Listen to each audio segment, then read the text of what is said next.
Baik, selamat datang dan selamat bergabung dalam mata kuliah akuntansi pajak. Hari ini untuk pertemuan kita yang ketiga. Nah, pada pembahasan hari ini kita akan bahas tentang akuntansi pajak penghasilan pasal 21. Ya, berkaitan dengan akuntansi pajak penghasilan pasal 21, maka saya akan lebih memfokuskan kepada peraturan Dirjen Pajak nomor Per 31 PJ 2012. Ya, kita melihatnya terlebih dahulu dari sisi pajak. Ya, seperti apa sih Pak kalau berkaitan dengan PPh pasal 21. Nah, aturan mainnya itu ada di Per 31 tahun 2012. Ya, di dalamnya ada pedoman teknis tata cara pemotongan, penyetoran dan pelaporan pajak penghasilan pasal 21 dan atau pajak penghasilan pasal 26 sehubungan dengan pekerjaan, jasa, dan kegiatan orang pribadi. Ya, seperti itu.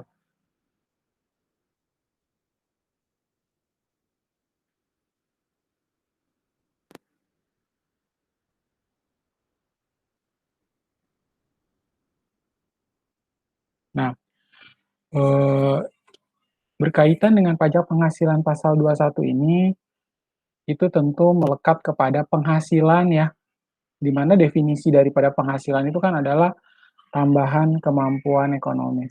Ya, setiap tambahan kemampuan ekonomis, apakah itu namanya gaji, upah, honor, ya, honorarium, tunjangan, dan juga pembayaran lain dengan nama dan dalam bentuk apapun. Ya, di mana berkaitan dengan gaji, upah, honor, tunjangan, dan pembayaran lain ini bisa diperoleh apabila adanya pekerjaan ya. Ada pekerjaan yang dilakukan, makanya baru dapat gaji atau dapat upah.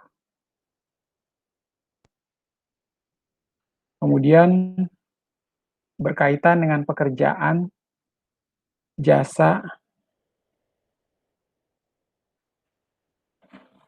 pekerjaan jasa yang dilakukannya seperti apa Pak jasanya? Bisa jadi jasa pengolahan limbah, jasa outsourcing, jasa kebersihan, atau jasa cleaning service, ya. Lalu ada jasa konstruksi dan lain sebagainya. Kemudian ada kegiatan yang mana dilakukan oleh orang pribadi. Kegiatannya berupa apa, Pak? Bisa yang pertama itu berkaitan dengan pengadaan seminar yang dilakukan oleh orang pribadi. Lalu ada event organizer, ya itu biasanya juga ada yang dari orang pribadi bukan dari badan. Nah, apabila penghasilannya tersebut ya diperoleh dari pekerjaan, jasa, dan kegiatan yang dilakukan oleh orang pribadi ini, maka mereka-mereka yang melakukan pekerjaan tersebut itu dikelompokkan lagi menjadi dua, yaitu apa? Subjek pajak dalam negeri dan juga subjek pajak luar negeri. Oh, berarti ada SPDN dan SPLN. Nah, kalau subjek pajak dalam negerinya itu siapa aja sih, Pak? Berarti ya wajib pajak ya, wajib pajak yang mana dia adalah warga negara Indonesia, lahir, tinggal, dan besar di Indonesia. Ya, seperti itu. Makanya disebut sebagai subjek pajak dalam negeri. Kemudian, setiap penghasilan yang diterima oleh subjek pajak dalam negeri ini akan dikenakan pajak penghasilan pasal 21 sesuai dengan tarif progresif pasal 17 ya. Mulai dari tarif 5%, 5, 15, 25, 30, dan seterusnya. Ya, pajak penghasilan pasal 21 sesuai dengan rentang penghasilan yang diperoleh. Berapa sih penghasilan yang dia peroleh gitu loh. Nah, kemudian yang kedua adalah subjek pajak luar negeri. Untuk subjek pajak luar negeri, tentunya akan dikenakan pajak penghasilan pasal 26. Pajak penghasilan pasal 26 berarti dikenakan kepada siapa, Pak? Satu, itu ada warga negara asing atau badan asing. Sejauh mereka menerima penghasilan di Indonesia. Ya, karena menerima penghasilan di Indonesia, maka dia akan dikenakan PPh pasal 26. Tarifnya berapa sih, Pak? Tarifnya adalah 20%. Ya, tarif yang akan dikenakan adalah sebesar 20%. Sehingga teman-teman bisa membedakan ya, oh ternyata kalau wajib pajak dalam negeri atau subjek pajak dalam negeri itu untuk warga negara Indonesia yang mana lahir, tinggal, besar di Indonesia sehingga akan dipotong PPh pasal 21. Kalau yang badan asing atau warga negara asing, dia selama menerima penghasilan di Indonesia akan dikenakan PPh pasal 26, tarifnya adalah 20%. Pak, contohnya kayak gimana Pak kalau yang subjek pajak luar negeri? Contohnya ada tenaga ahli dari Amerika ya, katakanlah tenaga ahli. Nah, tenaga ahlinya ini dia kebetulan dia di-hire ya di salah satu perusahaan untuk mengoperasikan sebuah mesin. Kebetulan mesinnya memang diimpor dari Amerika. Jadi mau nggak mau kita harus hire tenaga ahlinya dari Amerika. Ya, selama dia bekerja di Indonesia dengan time test atau jangka waktu tertentu, itu harus dipotong PPh pasal 26. Kalau dia stay di Indonesia tidak lebih dari 183 hari, tentunya dia akan dipotong PPh pasal 26. Tapi kalau ternyata dia stay di Indonesia lebih dari 183 hari, kita bisa potong dia PPh pasal 21. Itu tarifnya 5, 15, 25, 30, dan seterusnya. Yang lebih bagus lagi kalau tenaga ahli ini ternyata dibuatkan NPWP ya. Kalau dia dibuatkan NPWP, akan dikenakan pajak tarif normal. Tapi kalau ternyata dia udah nggak punya NPWP, dia akan mendapatkan kenaikan 100%. Ya, seperti itu. Jadi kita bisa melihat perbedaannya. Pak, sebenarnya saat kapan sih Pak kita bisa memotong si orang asing ini kalau ternyata Pak, si bule itu, tenaga ahli itu punya istri orang Indonesia, gimana dong Pak nanti? Potong PPh-nya nggak? Kalau misalnya dia memiliki istri orang Indonesia dan dia memilih untuk menjadi warga negara Indonesia, ya kita akan potong dia PPh pasal 21 ya.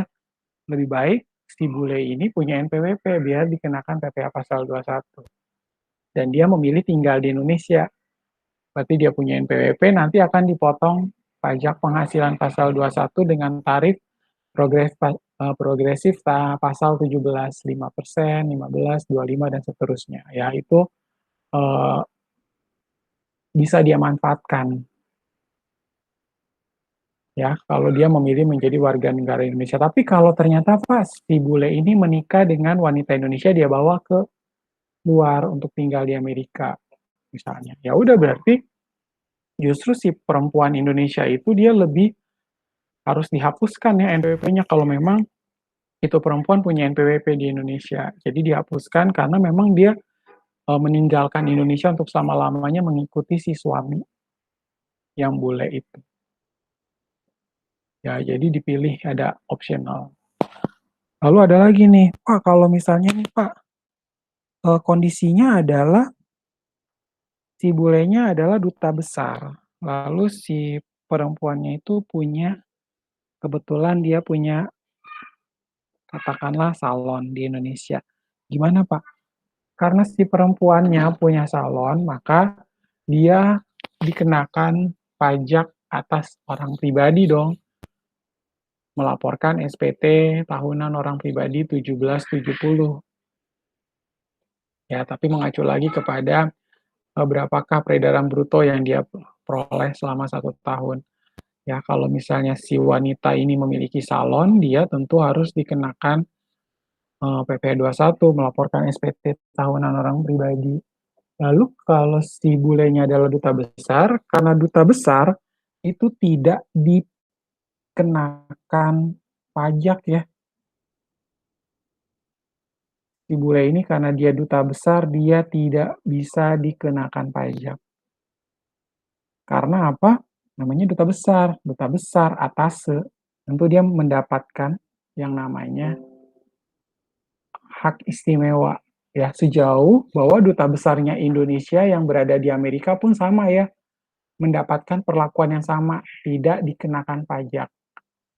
Di Indonesia, duta besarnya Amerika tidak dipotong pajak yang berlaku di Indonesia. Nah, warga negara Indonesia, duta besarnya Indonesia yang ada di Amerika pun harus tidak boleh dikenakan pajak. Jadi harus ada timbal balik kedua belah pihak. Nggak boleh salah satu pihak aja, pasti Indonesia nggak mau. Ya, jadi biar adil seperti itu. Ya.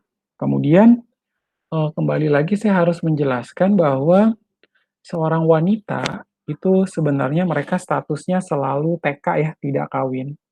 Mau dia punya jabatan tinggi sekalipun, atau dia itu orang direktur sekalipun, tetap dia statusnya adalah TK. Karena laki-lakilah yang harus menanggung atau menanggung berapa orang anak, ya maksimal adalah 3 orang. Jadi si istri itu mau dia bekerja dan atau dia tidak bekerja, status tetap TK, tidak kawin. Suamilah yang harus menanggung istri dan juga anak-anak. Ya maksimalnya adalah 3 orang. Ya untuk PTKP yang berlaku di negara kita per bulannya adalah 4,5 juta rupiah, per tahunnya adalah 54 juta rupiah. Nah, misalnya ada kasus Pak, misalnya nih Pak, si istri ternyata suaminya nggak kerja, gimana dong Pak kalau kayak gitu? Kalau hal demikian berarti si wanita ini harus melaporkan ke kantor kecamatan, menyampaikan bahwa apa, bahwa suami tidak bekerja sehingga si istrilah yang harus menanggung. Ya, istri yang harus menanggung anak dan lain sebagainya. Sebenarnya waktu si istri ini masih belum menikah pun, dia masih single, dia boleh sih diperkenankan untuk menanggung orang tua, atau dia punya adik ya, karena kebetulan dia yang paling tua di rumah, sehingga dia yang akan menanggung adik-adiknya. Sejauh maksimal yang dia tanggung adalah 3 orang ya. Kalau orang tua udah 2 orang, sama adiknya aja 1 orang, nggak boleh lebih dari 3. Ya, tapi dengan kondisi di mana si suami yang pada saat udah menikah ternyata malah suaminya juga nggak kerja, dia harus minta ke kantor kecamatan menyatakan bahwa memang suami tidak bekerja sehingga dia bisa merubah statusnya dari TK tidak kawin menjadi kawin dan harus menanggung berapa orang, ya seperti itu. Ya, sehingga kita bisa melihat perbedaannya ya. Semoga teman-teman paham dengan apa yang barusan saya sampaikan. Nah, kita lihat siapa sajakah pemotong PPh pasal 2126. Pak, kenapa sih Pak disebut sebagai PPh pasal 2126? Tadi ya saya bilang ya, kalau PPh pasal 21 itu melekat kepada orang pribadi atau subjek pajak dalam negeri, ya SPDN, subjek pajak dalam negeri. Tapi kalau misalnya PPh pasal 26 melekat kepada subjek pajak luar negeri, ya yang teman-teman harus pahami adalah demikian. PPh 21 itu untuk subjek pajak dalam negeri, PPh 26 itu untuk subjek pajak luar negeri. Jadi kita bisa langsung bedain ya. Oh Pak, berarti kalau misalnya tadi si bule menerima penghasilannya di Indonesia, lalu dia dipotong PPh pasal 26 karena memang dia stay di Indonesia kurang dari 183 hari. Tetapi kalau dia stay-nya lebih dari 183 hari, bukan dipotong PPh pasal 26, melainkan PPh pasal 21. Ya, seperti itu ya.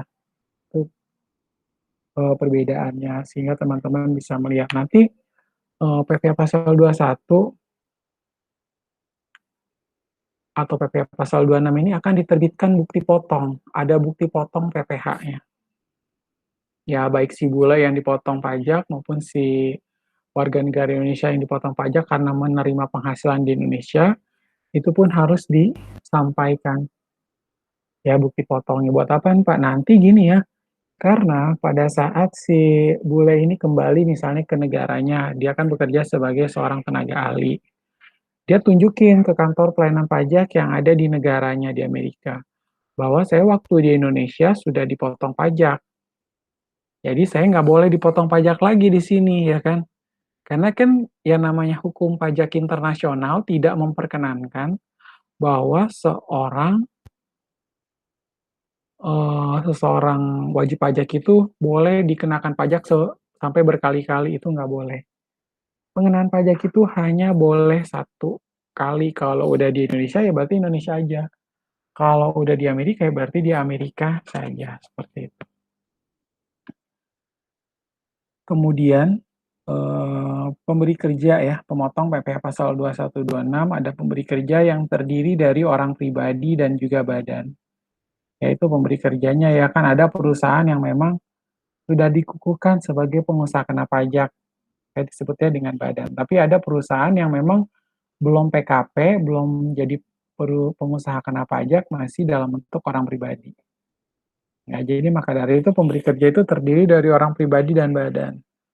Lalu cabang, perwakilan, atau unit dalam hal yang melakukan sebagian atau seluruh administrasi yang terkait dengan apa? Pembayaran gaji, upah, honor, tunjangan, dan pembayaran lain adalah cabang, perwakilan, atau unit tersebut.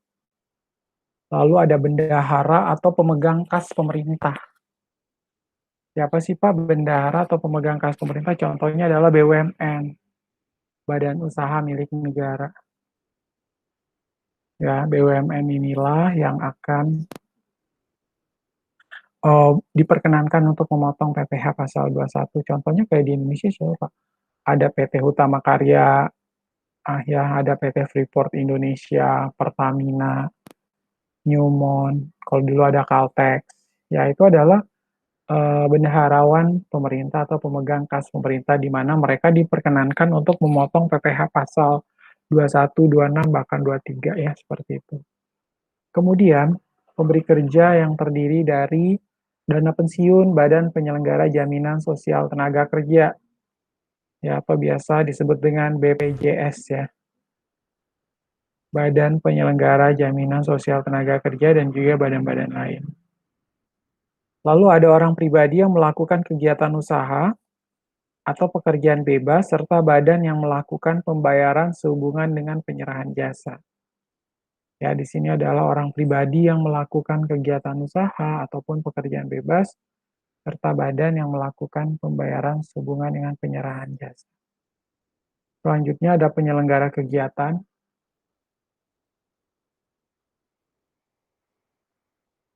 Ya, penyelenggara kegiatan kayak apa Pak? Satu, event organizer atau wedding organizer, atau tadi ya penyelenggara seminar yang dilakukan oleh pengusaha kena pajak, ada penyelenggara seminar yang juga memang sudah PKP dan seterusnya. Itu adalah contoh daripada penyelenggara kegiatan. Nah, ini adalah pemberi kerja, bukan pemotong PPh pasal 21 atau 26. Ya, yang pertama itu adalah kantor perwakilan negara asing ya. Selama ini adalah kantor perwakilan negara asing itu bukan memotong PPh pasal 21. Selanjutnya, organisasi-organisasi internasional yang ditetapkan oleh Menteri Keuangan. Contohnya apa, Pak? ASEAN. Kemudian yang kedua itu ada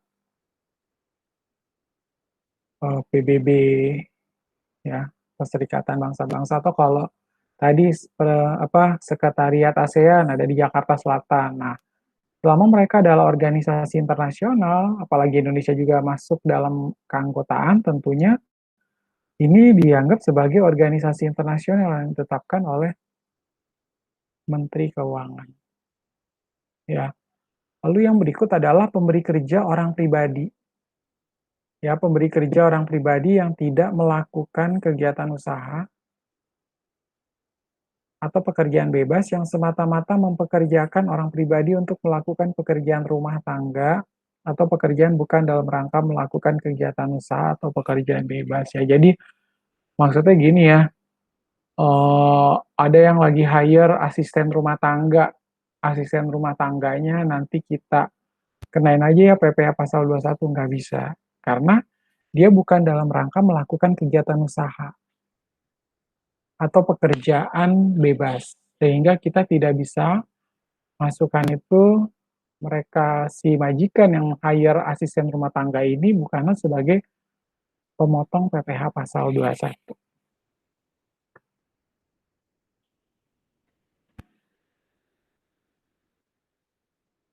Nah, kemudian kita lanjutkan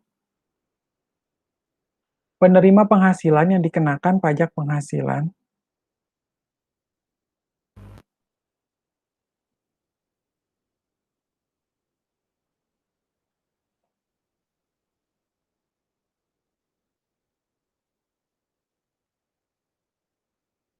Ya, untuk penerima penghasilan yang dikenakan PPh pasal 2126, pertama ada pegawai ya, karyawan ya. Tapi sejauh penghasilan yang diterima oleh pegawai ini di atas penghasilan tidak kena pajak atau PTKP. Jadi kita nggak boleh sembarangan juga motongin semua pegawai ya Pak. Nggak.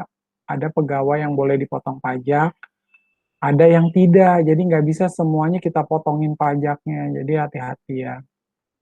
Tidak bisa demikian. Lalu yang kedua itu adalah penerima uang pesangon, pensiun, atau uang manfaat pensiun, tunjangan hari tua, jaminan hari tua, termasuk ahli warisan, ahli warisnya ya. Tentu teman-teman bisa melihat, oh berarti kalau karyawan ada yang kena PHK dapat uang pesangon, itu dia kenakan PPh. Dapat uang manfaat pensiun itu pun dianggap sebagai tambahan kemampuan ekonomis ya, sebagai penghasilan.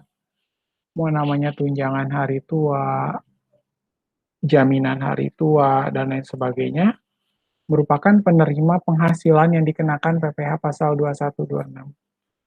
Kemudian yang berikut adalah bukan pegawai. Kok bukan pegawai, Pak? Ya, sejauh dia bukan pegawai, tapi dia juga menerima penghasilan, ya kita harus anggap dia sebagai, dia wajib dikenakan penghasilan PPh pasal 2126 dong, ya enggak? Ya tadi saya kasih contoh tenaga ahli. Tenaga ahli kan sebenarnya bukan karyawan perusahaan yang bersangkutan, melainkan siapa? Dia cuma orang sementara doang buat mengoperasikan mesin, tapi dia itu tidak di-hire, bukanlah sebagai seorang pegawai ya. Kalau kita menyebutnya sebagai apa? Pegawai yang melakukan pekerjaan tidak berkesinambungan. Ya, seperti itu. Berarti dia melakukan pekerjaan tidak berkesinambungan. Selanjutnya ada anggota Dewan Komisaris atau pengawas yang tidak merangkap sebagai pegawai. Mau dia memiliki jabatan sebagai Dewan Komisaris, ya Dewan Komisaris itu berarti apa? Dewan Komisaris ini terima gaji nggak sih Pak? Ya kalau yang namanya komisaris pasti dapat gaji juga dong. Makanya akan dikenakan PPh pasal 21. Ya bahkan ada pengawas ya biasa dalam perusahaan yang memang tidak merangkap sebagai pegawai. Lalu ada mantan pegawai, ada peserta kegiatan ya. Peserta kegiatan ini terdiri dari peserta perlombaan ya kan. Itu kena juga PPh pasal 2126. Lalu ada peserta rapat konferensi, ya peserta rapat, konferensi, sidang, pertemuan, kunjungan kerja ya, tentunya sebagai penerima penghasilan ya, penerima penghasilan yang dikenakan PPh pasal 2126, penerima penghasilan yang dikenakan PPh pasal 2126. Lalu ada peserta atau anggota kepanitiaan, lalu ada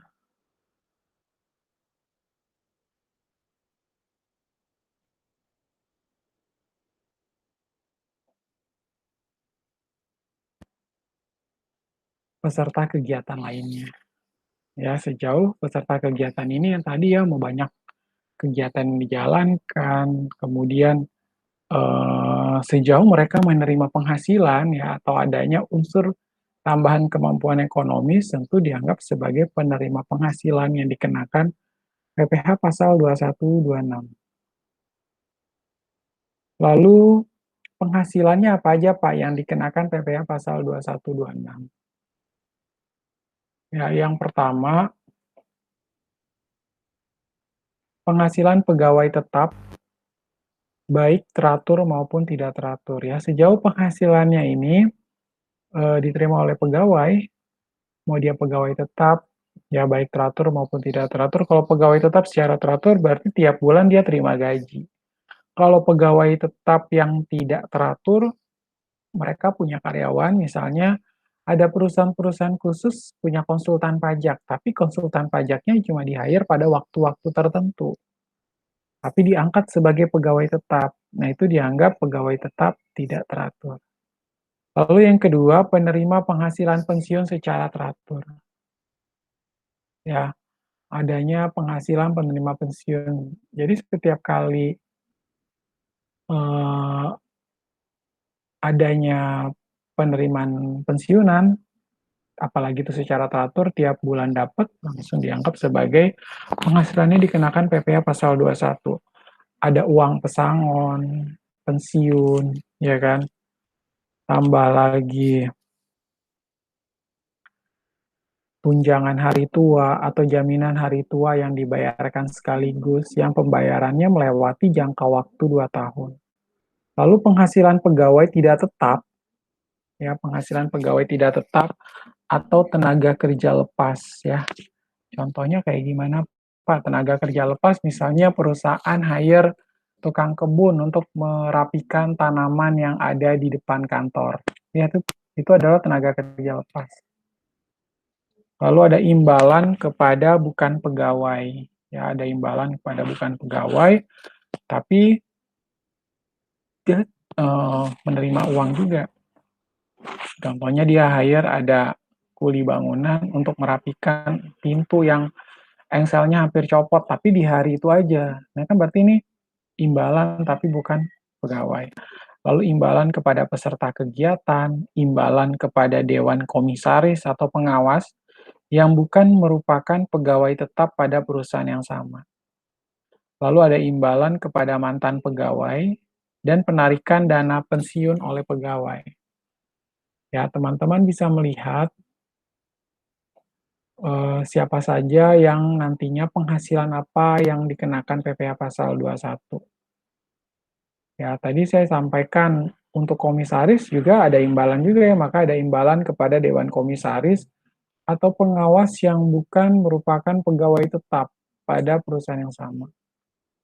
Nah, penghasilan yang dikenakan PPh pasal 21 ini, ya untuk penghasilan yang dikenakan PPh pasal 21 ini, termasuk di dalamnya ada natura atau kenikmatan ya.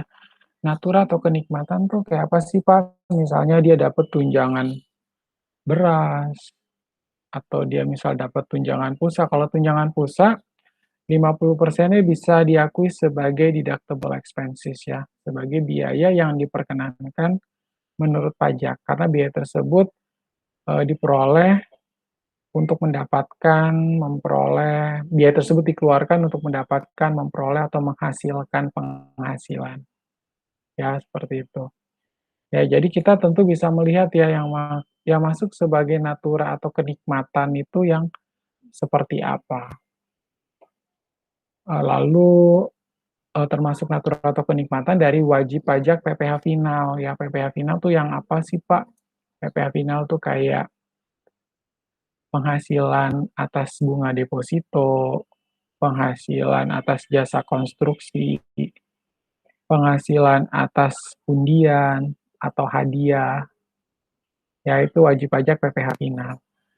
Ya, lalu termasuk natura atau kenikmatan dari wajib pajak norma penghitungan khusus ya. Teman-teman bisa melihat bahwa hal ini adalah wajib pajak PPh final dan wajib pajak norma penghitungan khusus.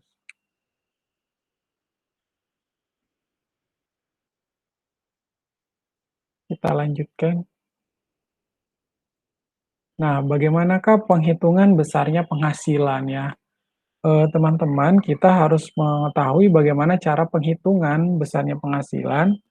Satu, itu dari uang rupiah yang diperoleh ya. Uang rupiah, kemudian setelah uang rupiah ada uang asing. Uang asing, lalu ada natura atau kenikmatan. Ya, untuk uang rupiah sesuai dengan yang diterima atau diperoleh. Kalau misalnya penghasilan diterima 7 juta, Pak, oke, berarti 7 juta langsung dikenakan pajak penghasilannya, 21. Lalu untuk uang asingnya kita harus konversikan dulu ke dalam mata uang rupiah. Dia US dollar kah, euro kah, Australian dollar atau renminbi China dan lain sebagainya, kita harus konversikan dulu ke dalam bentuk Indonesian rupiah. Lalu untuk natura atau kenikmatan, ya, apa yang diperoleh, kenikmatan yang diperoleh itu tentu kita sesuaikan dengan harga pasar. Ya, harga pasarnya itu berapa?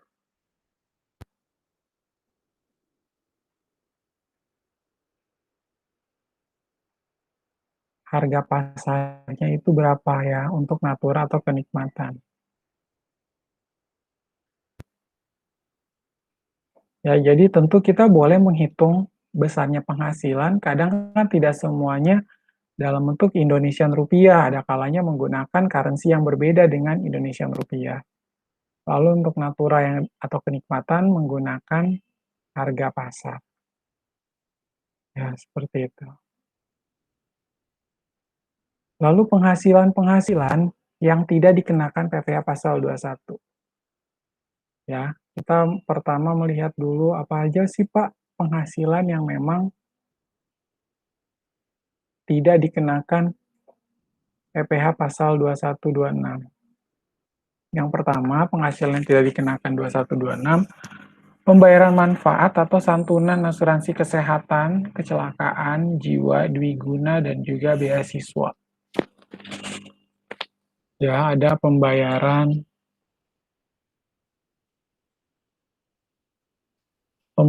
manfaat atau santunan asuransi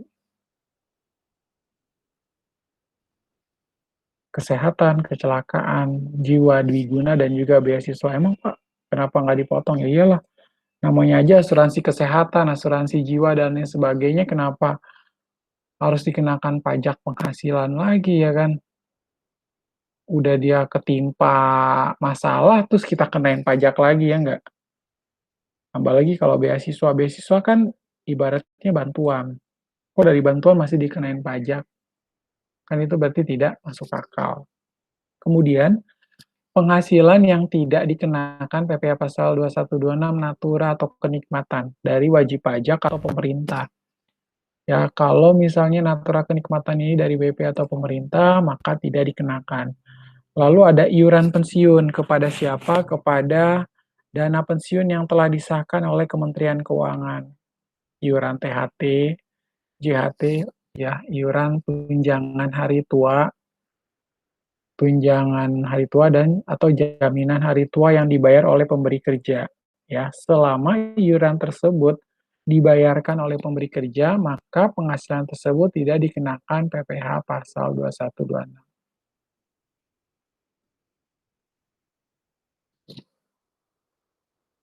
Lalu ada zakat atau sumbangan wajib keagamaan dari badan atau lembaga yang dibentuk atau disahkan pemerintah. Ya, sejauh itu adalah sumbangan yang berkaitan dengan keagamaan, misalnya untuk kalau di Kristen kayak ada perpuluhan, kalau di Katolik itu namanya kolekte, di Muslim itu zakat, ya itu yang saya ketahui. Nah itu tentu tidak dikenakan PPh pasal 2126. Lalu beasiswa sebagaimana dimaksud dalam pasal 4 ayat 3 huruf I Undang-Undang PPh ya. Itu supaya lebih baik kita baca lagi, kita buka lagi ya. Karena setiap aturan-aturan atau penjelasan dalam pajak pasti dia mengacu atau merujuk pada peraturan tertentu. Nah, itu kita pelajari, kita buka kembali ya. kita lihat, oh, ini membahas tentang apa sih, kenapa dia bicara gini, seperti itu. Nah, PPh pasal 21 pegawai tetap dan penerima pensiun berkala. Ya, untuk pegawai tetap dan penerima pensiun berkala, setiap masa pajak kecuali masa pajak akhir, perkiraan penghasilan neto yang akan diterima selama setahun. Ya, lalu penghasilan teratur sebulan dikali dengan 12. Ya, jadi untuk perkiraan penghasilan itu yang akan diterima selama setahun, ya, di mana penghasilan teratur yang sebulan itu dikalikan 12 ya, karena kan tiap masa pajak dilaporin ya pajak dan dibayarin juga pajaknya. Maka dikali dengan 12. Kemudian untuk masa pajak berakhir, selisih antara PPh yang terutang atas seluruh penghasilan kena pajak selama setahun dengan PPh yang telah dipotong masa-masa sebelumnya.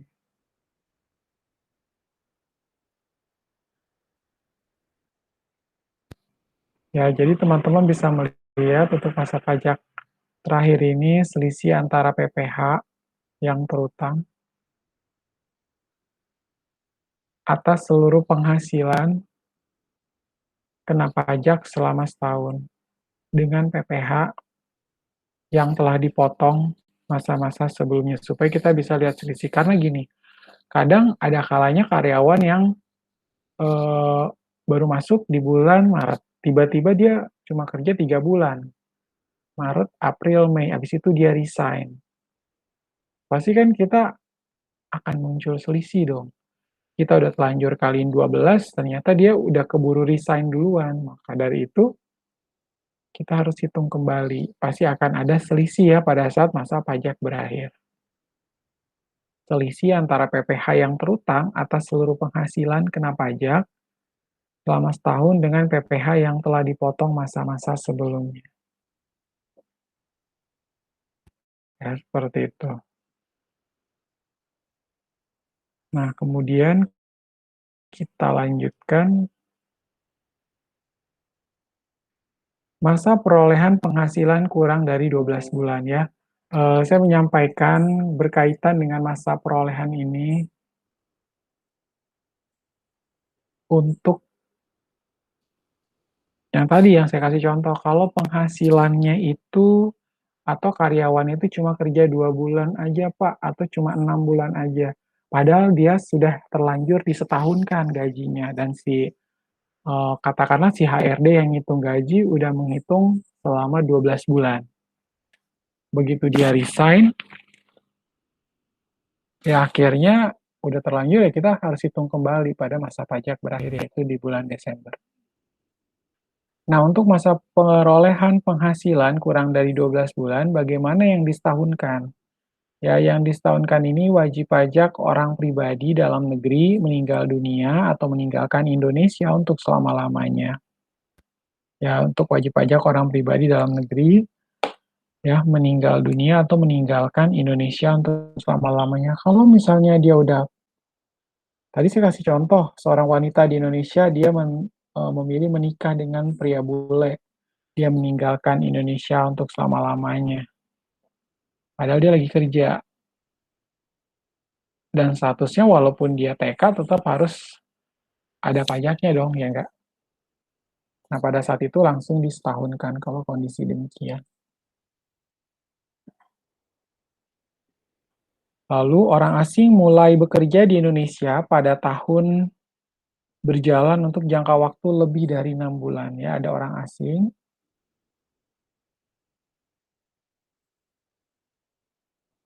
Ada orang asing mulai bekerja di Indonesia pada tahun berjalan untuk jangka waktu lebih dari 6 bulan. Nah, itu pun langsung disetahunkan. Lalu ada karyawan yang pindah cabang. Kalau karyawan pindah cabang juga lebih baik langsung disetahunkan.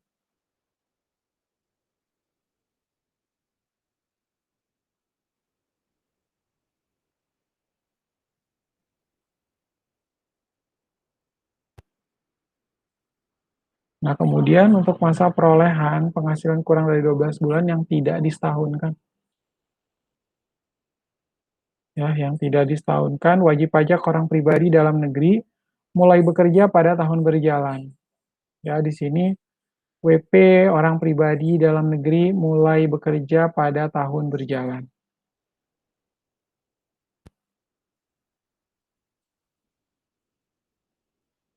Lalu ada yang wajib pajak orang pribadi dalam negeri pindah kerja ke pemberi kerja yang lain.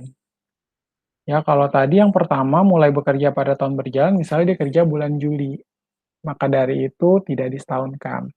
Atau WP orang pribadi dalam negeri memang dia telah pindah kerja ke pemberi kerja yang lain.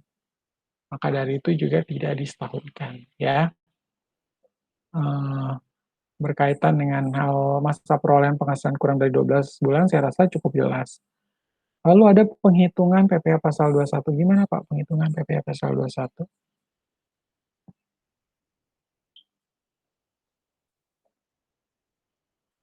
Ya, untuk pegawai tetap dan penerima pensiun.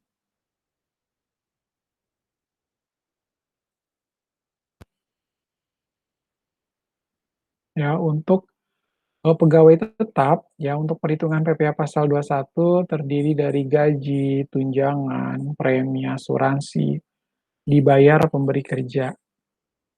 Ya, lalu dikurangi dengan apa? Biaya jabatan, 5% dari penghasilan bruto. Maksimal adalah 6 juta rupiah per tahun atau 500.000 per bulan. Ya, jadi untuk biaya jabatan, teman-teman, tarifnya adalah 5%. Tapi dia ada batasan, ya. Penghasilan bruto maksimalnya 6 juta per tahun atau 500.000 per bulan. Nah, untuk iuran pensiun, tunjangan hari tua, dan jaminan hari tua yang dibayar sendiri, itu pun juga masuk dalam komponen pegawai tetap, ya. Perhitungan PPh 21 pegawai tetap. Lalu untuk penerima pensiun, ya, penerima pensiun berarti uang pensiun berkala. Ada yang ditransfer setiap 3 bulan sekali, ada yang justru sebulan sekali, ya, ditransfer tiap kali uang pensiun secara berkala. Lalu dikurangi dengan apa? Biaya pensiun. Ya, biaya pensiun 5% dari penghasilan bruto maksimalnya adalah 2.400.000 per tahun atau 200.000 rupiah per bulan, ya. Teman-teman, semoga paham bahwa oh, kalau yang tadi biaya jabatan tarifnya 5% dari bruto, penghasilan bruto. Oh, ternyata kalau yang pensiun dia 5% dari penghasilan bruto maksimal adalah 2,4 juta rupiah per tahun atau 200.000 per bulan. Ya, lalu penghasilan neto setahun disetahunkan, dikurangi dengan PTKP, ya, gunakan PTKP terbaru, sebulannya adalah 4,5 juta per bulan, per tahunnya adalah 54 juta rupiah per tahun. Sehingga setelah penghasilan itu setahun atau disetahunkan dikurangi dengan PTKP, dapat penghasilan kena pajak atau PKP. Setelah itu dikenakan tarif PPh pasal 17. Ya, nantinya akan dikenakan PPh pasal 17.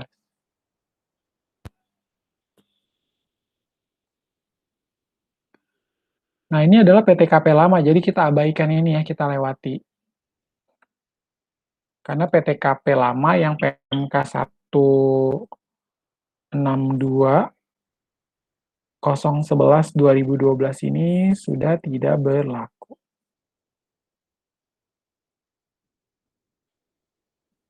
Ya.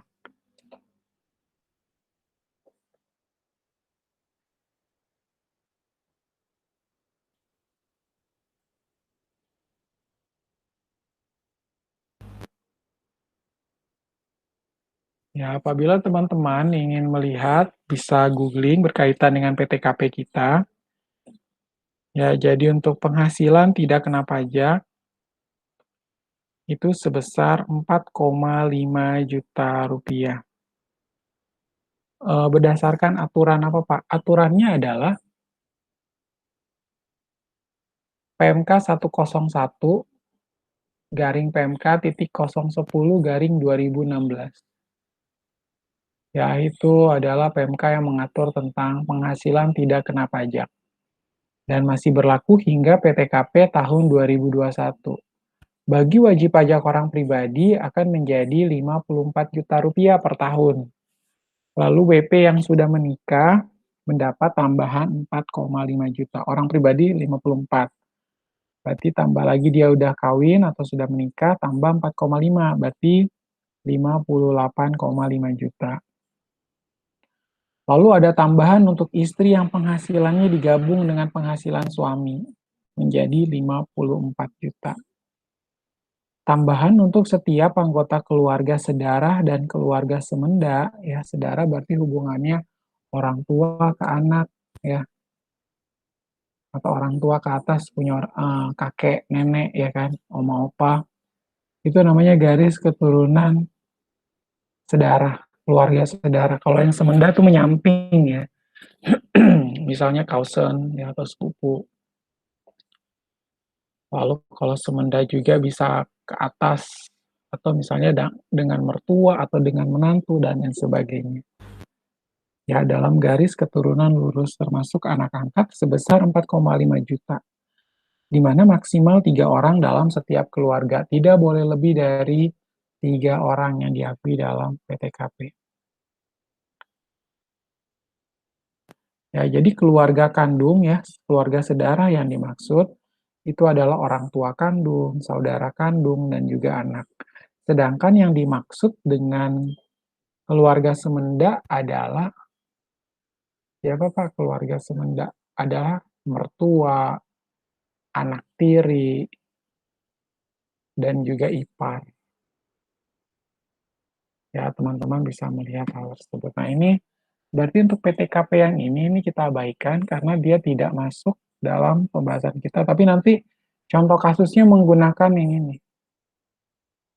Ya, contoh kasusnya itu menggunakan PTKP yang lama. Padahal PTKP kita memang sudah berubah lain. Kemudian kita lanjutkan ya. Ini adalah PTKP seorang karyawati ya. Saya sampaikan juga kepada teman-teman bahwa PTKP untuk wanita tadi dia sebenarnya selalu TK kan, tidak kawin. Lalu bagaimana nih Pak penjabaran? Penjabarannya berkaitan dengan hal ini. Ya, kalau kawin hanya untuk diri sendiri. Ya. Kemudian kalau kawin suami tidak berpenghasilan yang tadi saya kasih contoh, itu diri sendiri, status kawin, tanggungan maksimal 3 orang. Tapi dengan catatan dia udah bawa ke kecamatan ya, minta surat bahwa dia tidak, suami tidak bekerja, jadi saya harus melakukan bla bla bla bla gitu ya. Jadi teman-teman bisa melihat perbedaannya. Kalau yang kawin tadi hanya untuk diri sendiri, kawin namun suami tidak berpenghasilan. Jadi diri sendiri, status kawin, dan tanggungan maksimal 3. Lalu kalau tidak kawin, berarti dia menanggung diri sendiri dan tanggungan maksimal 3 orang. Nah, kembali ke yang tengah ini, teman-teman bisa melihat bahwa kawin suami tidak berpenghasilan ya, itu harus menunjukkan keterangan tertulis dari siapa Pak? Dari pemerintah daerah setempat. Serendah-rendahnya kecamatan bahwa suami memang tidak menerima atau memperoleh penghasilan. Ya, dari sana. Nah, kemudian kita lanjutkan. Ya, teman-teman bisa melihat tarif yang saya sampaikan berkaitan dengan PPh pasal 21, itu tarif progresif pasal 17 ayat 1 huruf A Undang-Undang Pajak Penghasilan. Tarif 5% untuk penghasilan sampai dengan 50 juta rupiah. Untuk 15% tarif di atas 15% itu di atas 50 juta sampai dengan 250 juta. Oke ya. Kemudian yang 25% di atas 250 juta sampai dengan 500 juta. Dan tarif 30% untuk penghasilan di atas 500 juta rupiah. Pak, menurut Bapak adil nggak sih Pak kalau modelnya seperti ini? Adil ya? Karena semakin tinggi penghasilan seseorang, maka tarifnya pun akan semakin besar. Berarti ini sesuai dengan asas keadilan dong, bahwa pengenaan pajak itu harus secara adil diberikan. Ya, jadi saat ini, oh kalau penghasilannya cuma sampai 50 juta rupiah per tahun, tarif 5%. Oh, ternyata kalau penghasilannya sampai di atas 500 juta rupiah per tahun, tarifnya adalah 30%. Ya, kita bisa melihat perbedaan tersebut. Nah, ini yang berikutnya cukup menarik ya. PPh pasal 21 pegawai tidak tetap atau tenaga kerja lepas. Tadi saya sampaikan ya, berkaitan dengan pegawai nggak tetap atau tenaga kerja lepas. Itu buat siapa, Pak? Satu, seperti tadi contohnya tukang kebun atau kuli bangunan. Tapi Pak, mereka udah terimanya nggak seberapa, malah dikenakan pajak lagi. Itu tentunya kita bisa hitung ya, apakah memang dia masih di bawah PTKP. Tapi kalau memang bila kita hitung perharian aja dia di atas PTKP, mau tidak mau kita harus kenakan dia pajak penghasilan pasal 21. Ya enggak? Maka dari itu kita lihat batasan-batasannya. Teman-teman bisa melihat untuk PPh pasal 21, pegawai tidak tetap tenaga kerja lepas ya, ada upah atau uang saku harian, mingguan, satuan, borongan. Ya, di situ untuk upah atau uang saku harian lebih kecil sama dengan 200.000 hariannya, berarti tidak dipotong ya. Kita harus hati-hati di sini. Lebih kecil sama dengan 200.000 rupiah, maka tidak dipotong. Tapi apabila upah uang saku hariannya lebih besar daripada 200.000 rupiah, ya dikurangi 200.000, dipotong 5%. Ya jelas ya, apabila upah atau uang saku hariannya lebih besar daripada 200.000 rupiah, dikurangi 200.000, dipotong 5%. Kemudian upah kumulatif lebih dari 2.025.000 sampai dengan 7 juta sebulan, upah sehari tersebut dikurangi dengan PTKP sehari.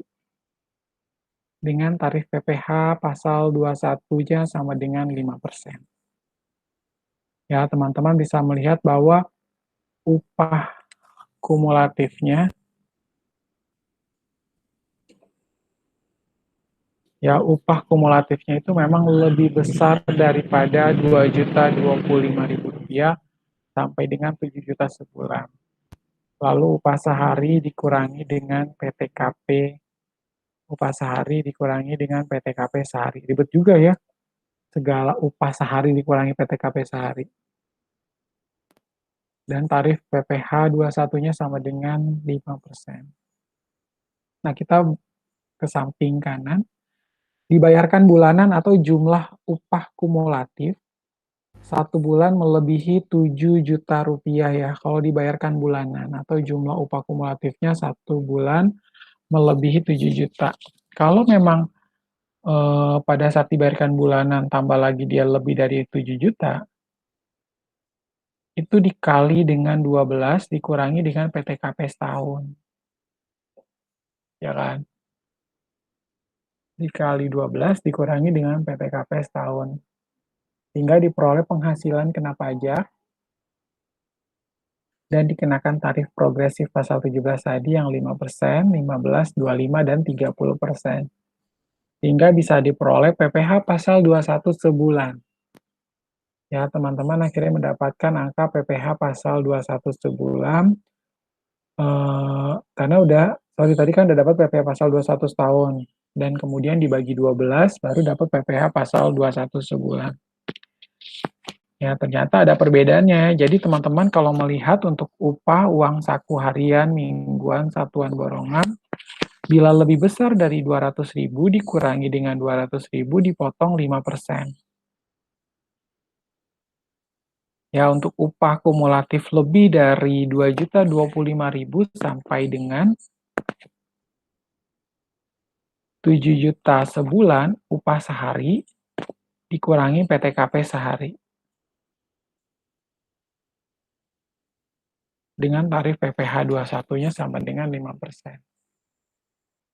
Kemudian apabila kita lihat dibayarkan bulanan atau jumlah upah kumulatif 1 bulan melebihi 7 juta, itu dikali 12, dikurangi dengan PTKP setahun. Wah, lalu dapat penghasilan kena pajak, dikenakan tarif pasal 17, PPh pasal 21, dapat PPh pasal 21 setahun, lalu kita bagi 12 untuk mendapatkan PPh pasal 21 sebulan. Ya, seperti itu.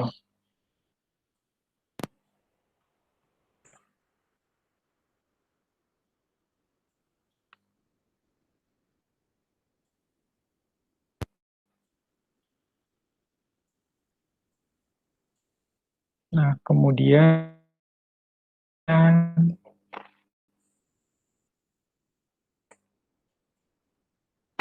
PPh pasal 21 bukan pegawai.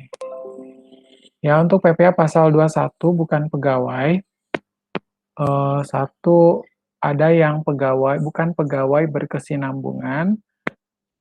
berkesinambungan, exclude pasal 13 ayat 1 dan tidak berkesinambungan.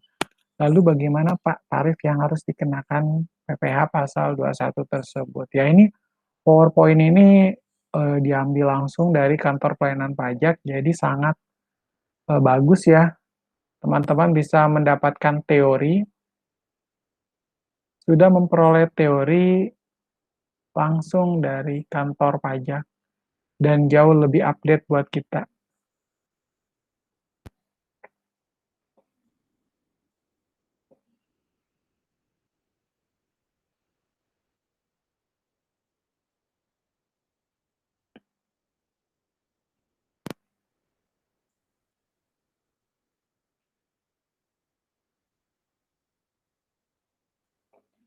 Ya, PPh pasal 21 bukan pegawai berkesinambungan.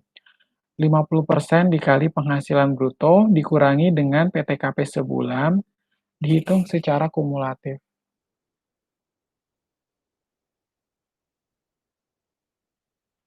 Ya,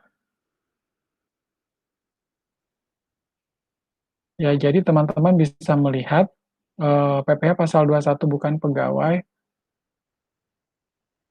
untuk bukan pegawai berkesinambungan, maka penghitungan pajaknya 50% dikali penghasilan bruto, lalu kita kurangi dengan PTKP sebulan, dihitung secara kumulatif.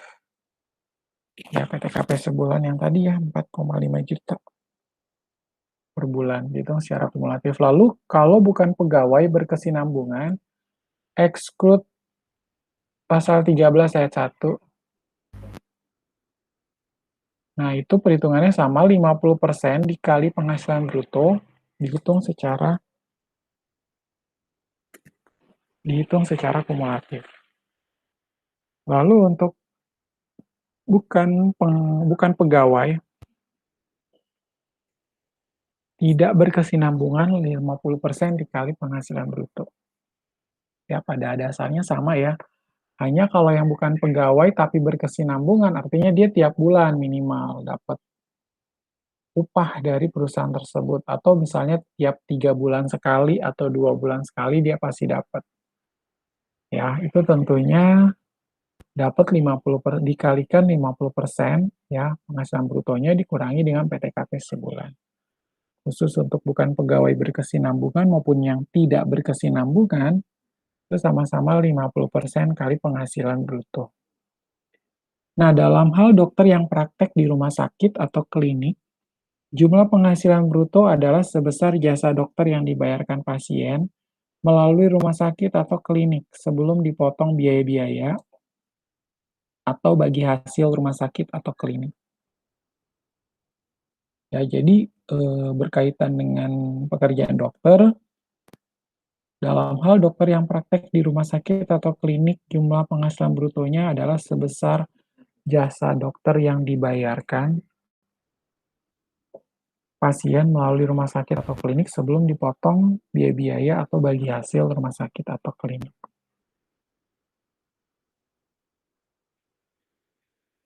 Nah, kita lanjutkan PPh pasal 21 lainnya. Ya, PPh pasal 21 lainnya, pertama ada Dewan Komisaris atau pengawas non-pegawai tetap. Ya, jadi sebenarnya kan kalau pengawas atau komisaris dia kan kerjanya paling mengawasi. Tapi mereka itu kasih advice, tapi bukan berarti keputusan mereka harus didengar, enggak. Yang akan mengambil keputusan adalah direktur. Tapi si komisaris maupun pengawas sebagai pengawas saja, mengawasi, memonitoring jalannya operasional perusahaan. Seperti itu ya. Tapi si komisaris maupun pengawas non pegawai tetap ini juga tetap dapat salary. Intinya mereka mendapatkan salary juga ya. Seperti itu.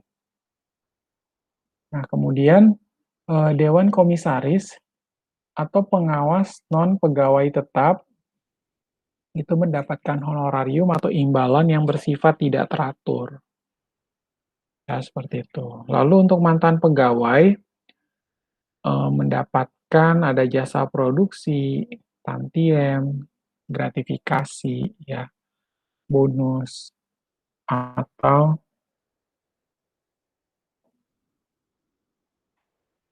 atau imbalan lain yang bersifat tidak teratur.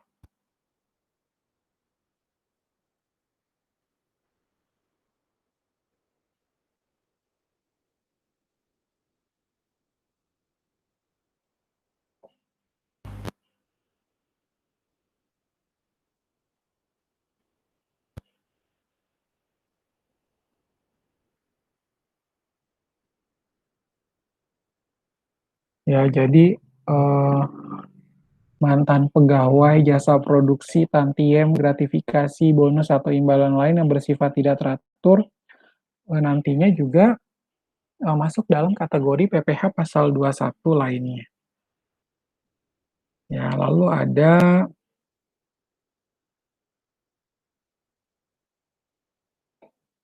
ya tentunya teman-teman ingin mengetahui ya, Pak sebenarnya tantiem itu apa sih Pak? Tantiem adalah bagian keuntungan perusahaan, ya bagian keuntungan perusahaan yang dihadiahkan kepada karyawan, yang baru dapat diberikan bila perusahaan memperoleh laba bersih sebagaimana ditentukan dalam pasal 70 ayat 1 Undang-Undang Nomor 40 Tahun 2007 tentang perseroan terbatas. Ya, jadi sebenarnya dia adalah bagian keuntungan. Ya, keuntungan perusahaan yang dihadiahkan kepada karyawan. Ya, yang baru dapat diberikan bila perusahaan itu memperoleh laba bersih. Lalu ada peserta program pensiun yang masih berstatus pegawai. Ya, peserta program pensiun yang masih berstatus pegawai, nah PPh pasal 21-nya pada saat melakukan penarikan dana pensiun. Kadang kan gini ya, pensiun itu nggak selamanya ditransfer tiap bulan. Ada mantan pegawai atau peserta program pensiun tertentu, misalnya yayasan dana pensiun, ya ada yayasan yang memang mendirikan atau membuat yayasan dana pensiun. Nah, si pemberi pensiun juga memperkenankan kalau mau mencairkan sekaligus boleh loh. Ya, jadi penarikan dana pensiun secara sekaligus. Nah, itu juga nantinya akan dikenakan ya. Tarif PPh pasal 17 atas penghasilan bruto menggunakan progresif pasal 17, 5%, 15, 25, 30, dan seterusnya. Lalu untuk PPh pasal 21, peserta kegiatan ya, ada tarif pasal 17 Undang-Undang PPh, kemudian penghasilan bruto merupakan pembayaran yang bersifat utuh dan tidak dipecah. Ya, seperti itu. Sebentar.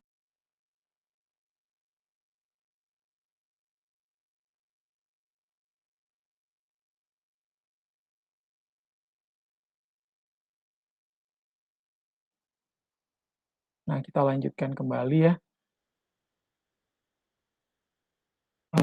Untuk Peserta PPh pasal 21 peserta kegiatan ya, yang tadi ya mau ikut dia seminar kek, atau dia mengikuti satu acara tertentu dan dia juga dikenakan diberikan penghasilan tertentu ya. Nah, itu akan dikenakan tarif pasal 17 Undang-Undang PPh. Kemudian ada penghasilan bruto, dan penghasilan bruto ini merupakan pembayaran yang bersifat utuh dan tidak dipecah.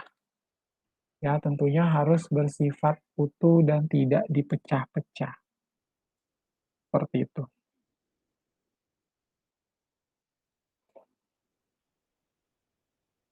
Selanjutnya, nah ini pegawai tetap dan tidak tetap. Ya, kita akan melihat ya, teman-teman bisa melihat kondisinya.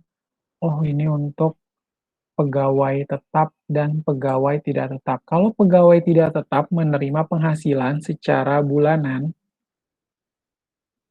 atau harian. Ya, pegawai tetap, pegawai tidak tetap menerima penghasilan secara bulanan maupun harian. Kalau yang tadi pegawai tetap, caranya penghasilan neto dikurangi dengan penghasilan tidak kena pajak. Lalu untuk pegawai tidak tetap, itu secara bulanan maupun harian, yang bulanan penghasilan bruto dikurangi dengan PTKP. Untuk pegawai tidak tetap harian, dilakukan dengan 3 cara. Penghasilan bruto dikurangi dengan 200.000. Lalu untuk penghasilan bruto,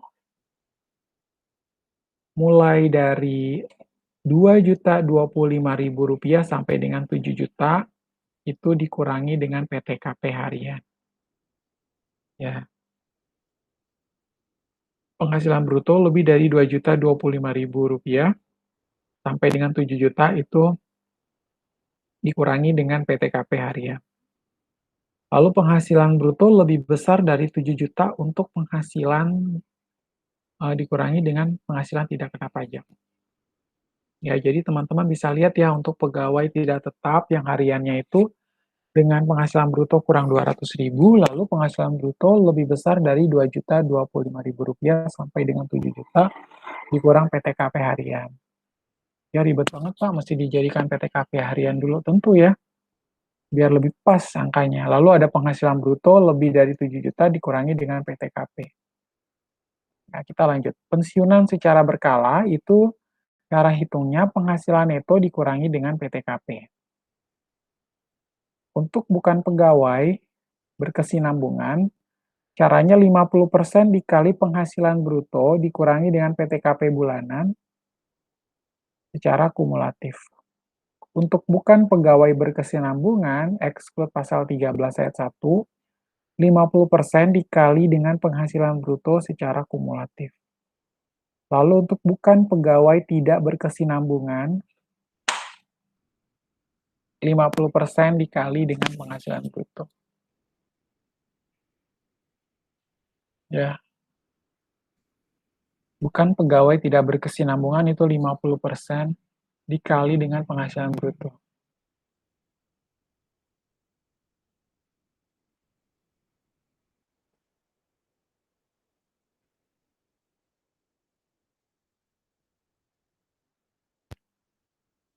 Untuk komisaris, mantan pegawai, penarikan dana pensiun oleh pegawai menggunakan penghasilan bruto kumulatif. Untuk peserta kegiatan, itu adalah penghasilan bruto. Ya, untuk peserta kegiatan ini adalah penghasilan bruto.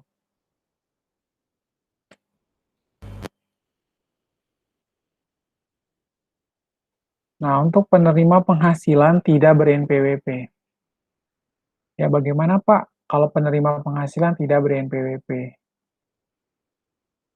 Apabila PP pasal 21 sebesar 120% lebih tinggi daripada PPh pasal 21 yang seharusnya. Jadi 20% lebih tinggi. Ya, kalau misalnya tadi saya kasih contoh tuh, ada tenaga ahli dari luar, kebetulan dia dari Amerika, dia bekerja di Indonesia, kemudian dia ini menerima penghasilan, dan selama dia bekerja, dia kerja di Indonesia lebih dari 183 hari.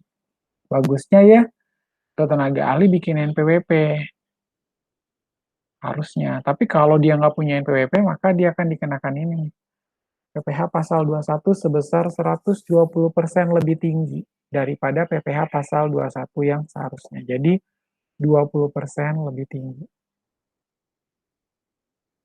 Ya, kalau misalnya dia ber-NPWP, kita lihat di sini, setelah pemotongan PPh pasal 21 bulan Desember. Ya, setelah pemotongan PPh pasal 21 bulan Desember, nah itu merupakan kredit pajak dalam SPT tahunan PPh.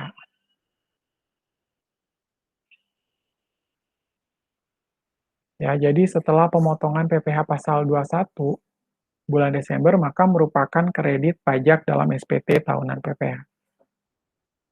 Kalau dia ber-NPWP sebelum pemotongan PPh pasal 21 bulan Desember, diperhitungkan oleh pemotong dengan PPh pasal 21 bulan-bulan selanjutnya. Ya, diperhitungkan oleh pemotong dengan PPh pasal 21 bulan-bulan selanjutnya, tidak berlaku untuk PPh pasal 21 yang bersifat final. Ya, tidak berlaku untuk PPh pasal 21 dan bersifat final. Seperti itu. Nah, kita lanjutkan.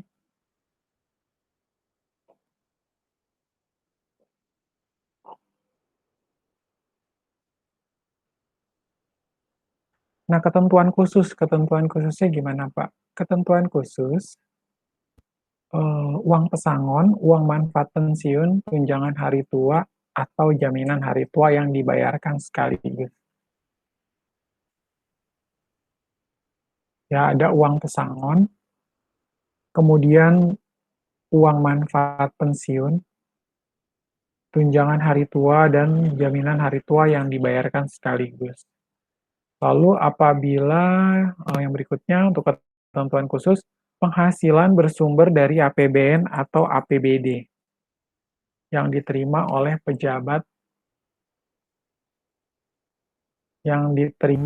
pejabat negara atau pejabat negara, PNS, anggota TNI, Polri, dan juga pensiunannya. Ya, sejauh penghasilan tersebut kalau diterima oleh aparat pemerintahan, maksudnya ya, atau aparatur sipil negara, pejabat negara, TNI, Polri, dan seterusnya. Nah, itu pun kita harus buka dulu aturan mainnya. Ada di PP 80 tahun 2010. Kalau yang tadi, untuk yang uang pesangon, uang manfaat, pensiun, tunjangan hari tua, maupun jaminan hari tua, itu yang dibayarkan sekaligus itu ada di PP 68 tahun 2010. Ya, seperti itu. Nah, kemudian kita lanjutkan PPh pasal 26 ya. Tadi saya sampaikan bahwa untuk PPh pasal 26 tarifnya pasal 26 itu 20%. Ya, tarif PPh pasal 26 20% dikalikan dengan penghasilan bruto, lalu dengan memperhatikan ketentuan daripada P3B. Jadi kalau gini ya, apabila warga negara asing atau badan asing menerima penghasilannya di Indonesia, berarti berlaku undang-undang pajak yang berlaku di negara kita. Tapi kalau ada warga negara Indonesia menerima penghasilan di luar, katakanlah di Singapura atau Malaysia, berarti Malaysia atau Singapura lah yang berhak untuk melakukan pemajakan. Itu bukan menjadi otoritas Indonesia lagi ya, karena warga negaranya itu terima penghasilannya bukan di Indonesia. Pokoknya selama penduduk dunia menerima penghasilan di Indonesia, dia baru dikatakan berlaku undang-undang pajak yang berlaku di negara kita. Ya, kalau teman-teman melihat perjanjian penghindaran pajak berganda atau tax treaty, silakan lihat ya di Orpex atau pajak.go.id, dibaca untuk memberikan pemahaman bagi teman-teman sekalian. Bisa juga langsung ditranslate ya. Sebenarnya dia mau cerita apa sih ketentuan P3B itu? Ketentuan perjanjian penghindaran pajak berganda. Oh, tadi yang Bapaknya bilang, kalau udah dikenakan pajak di Indonesia nggak boleh lagi dipotong pajak di luar sana, ya. Hanya boleh satu pihak saja yang melakukan pemotongan pajak. Di luar itu tidak diperkenankan. Ya, seperti itu. Nah, kemudian kita lanjutkan.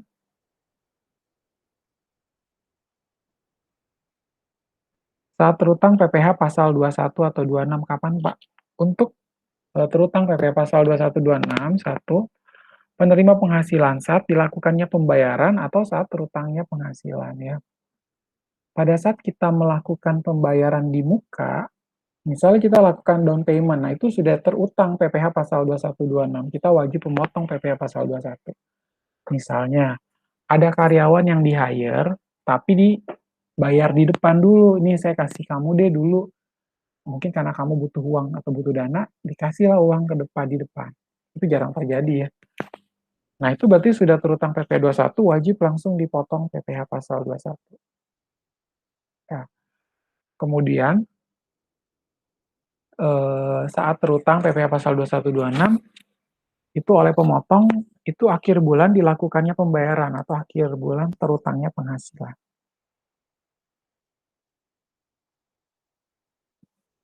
Ya, kalau pemotong ini maka dia akhir bulan dilakukannya pembayaran atau akhir bulan terutangnya penghasilan itulah saat terutang PPh pasal 21 26. Nah, kewajiban pemotong wajib mendaftarkan diri ke kantor pelayanan pajak. Yaitu adalah kewajiban daripada pemotong. Wajib mendaftarkan diri ke kantor pelayanan pajak, lalu wajib menghitung, memotong, menyetorkan, dan melaporkan PPh pasal 21 dan pasal 26 yang terutang untuk setiap bulan kalender. Jadi siapa sih, Pak? Ya si perusahaan lah. Kan perusahaan itu yang bayar gaji karyawan. Habis dia bayar gaji karyawan, dia potong PPh 21 kan. Atau kalau perusahaan ini, katakanlah si HRD itu dia habis hire atau minta tenaga ahli untuk datang ke Indonesia. Karena dia datang ke Indonesia, dia berhak ya dibayarin ya, misalnya dibayarkan 2.000 US dollar. Nah, itu langsung dipotong PPh pasal 26. Ya kan? Konversikan dulu, lalu habis itu dibayarkan ke negara ya, dibayarkan ke kas negara pajaknya. Nah, si pemotong itu harus menghitung, memotong, menyetorkan, bahkan melaporkan PPh pasal 21. Lalu PPh pasal 2126 yang dipotong wajib disetor ke kantor pos atau bank paling lama 10 hari setelah masa pajak berakhir. Kalau misalnya nih, gaji bulan Februari. Kalau gajinya bulan Februari, berarti teman-teman harus memotong atau membayarkan ke negara paling lambat tanggal 10 Maret. Ya kan?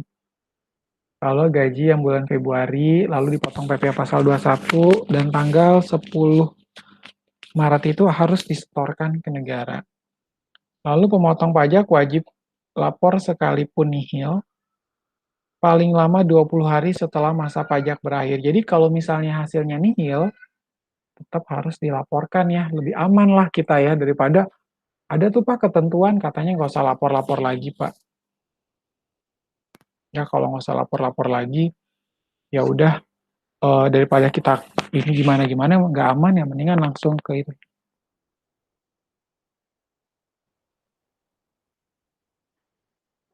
Ya daripada nanti kita dikenain denda ya, satu SPT PPh 21 kan kena 100.000.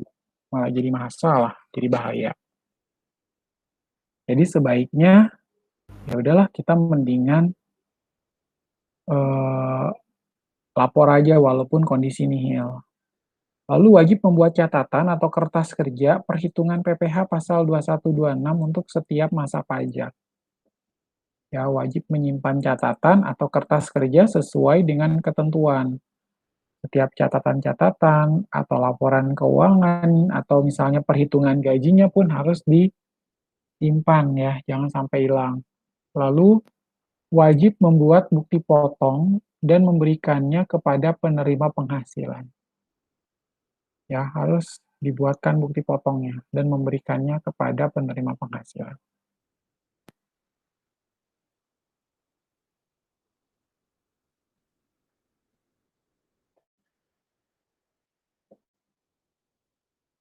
Nah, pada saat bukti potongnya tuh harus dikasih ke karyawan-karyawannya ya. Biasanya bukti potong itu dalam bentuk formulir 1721A1. Itu akan diberikan kepada karyawan setiap akhir tahun. Biasa dikasih nanti bulan Januari atau Februari untuk dibayarkan atau dilaporkan ya, maksudnya dilaporkan oleh masing-masing karyawan dalam SPT tahunan orang pribadi.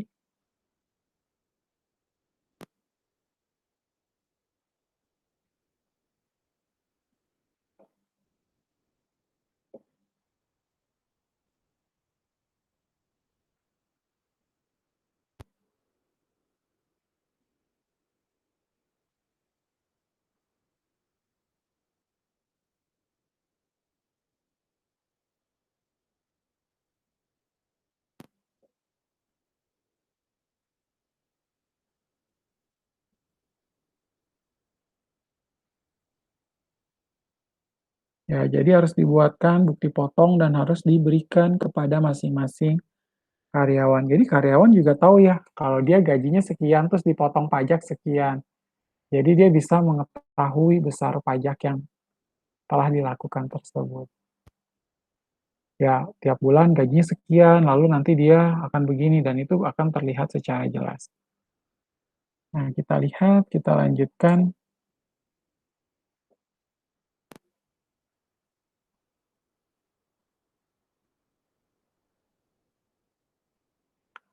Nah, untuk bukti pemotongan PPh pasal 21, untuk pegawai tetap atau penerima pensiun berkala akan dibuat sekali setahun yang tadi saya bilang formulir 1721A1. Itu untuk siapa, Pak? Untuk karyawan yang bekerja di swasta. Tapi yang 1721A2 itu biasa diberikan kepada aparatur sipil negara ya, yang mana dia bekerja di pemerintahan dan seterusnya. Lalu diberikan paling lama 1 bulan setelah akhir tahun atau pegawai berhenti. Jadi kalau pegawainya resign, kita harus kasih ini. Ya, harus dikasih bukti potongnya. Karena dia juga harus lapor ke negara. Jadi dia kalau misalnya si karyawan itu pindah-pindah, pasti dia punya banyak formulir 1721A1, bukan cuma satu doang, banyak. Ya, pasti seperti itu. Kemudian untuk selain pegawai tetap atau penerima pensiun berkala dibuat setiap kali ada pemotongan. Jika dalam 1 bulan lebih dari 1 kali pembayaran, maka bukti potong dapat dibuat sekali dalam 1 bulan. Boleh ya, ada pembayaran buat bukti potong, ada pembayaran buat bukti potong, jadi jelas seperti itu. Berkaitan dengan selain pegawai tetap. Kayak tadi ya, misalnya ada pegawai tetap tidak berkesinambungan, atau ada penerima pensiun berkala, itu pun bisa dicatat di sana. Lalu bukti potong PPh pasal 21 tidak wajib dilampirkan dalam SPT masa PPh pasal 21. Betul sekali ya. Jadi yang dilampirkan itu hanya induknya saja, itu untuk melakukan pelaporan. Tapi sekarang ya, kalau teman-teman tahu bahwa untuk PPh pasal 21 kita lapor by online. Masukkan di dalam e-filing, tinggal teman-teman laporkan. Simpen CSV dan juga SPT yang telah ditandatangani dan stempel direktur perusahaan, baru kita laporkan ya, kita foto atau kita scan, kita laporkan bersama dengan CSV-nya. Ya, seperti itu.